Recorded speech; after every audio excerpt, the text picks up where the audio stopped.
బతకడానికి కూలి పనులకు పోతే బతికే లేకుండా పోయింది. బండరాళ్లు మీద పడి తల్లి కూతుళ్లు ప్రాణాలు కోల్పోయారు. సిద్దిపేట జిల్లా అక్కనపేట మండలం గోవర్ధనగిరిలో ఈ విషాద ఘటన జరిగింది. ఉపాధి హామీ పనులు చేస్తుండగా బండరాళ్లు మీద పడి ఇద్దరు మహిళా కూలీలు స్పాట్లోనే చనిపోయారు.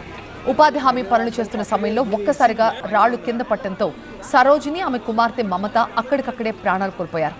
మరో 5గురికి తీవ్ర గాయాలు కావడంతో ఆసుపత్రికి తరలించారు. శిథిరాల కింద చిక్కుకున్న మృతదేహాల్ని జేసీబీ సహాయంతో వెలికితీశారు.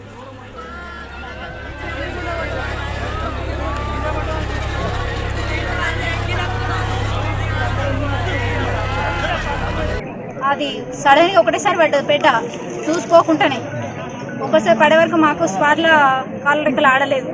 ఆడిపోయే వరకు ఉన్న వాళ్ళని చూసి చెప్పని పోయి ఇట్లా తీసేసరికి వాళ్ళ మెదడు కనబడ్డది. ఒక ఆమె భయపడ్డాం మేము.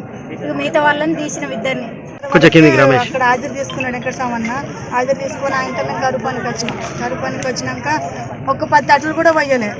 ఆయనతో పెద్ద కూలింది.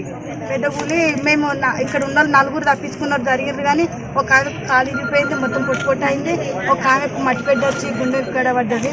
కానీ వాళ్ళిద్దరిని బయటకు తీసినాం. కానీ తల్లి పిల్లల్ని తీయడానికి మాకు ఇబ్బంది అయింది. ఆమె తలకాయ అంతా వలిపోయి ఇది మైండ్ అంతా బయటకు వచ్చేసింది.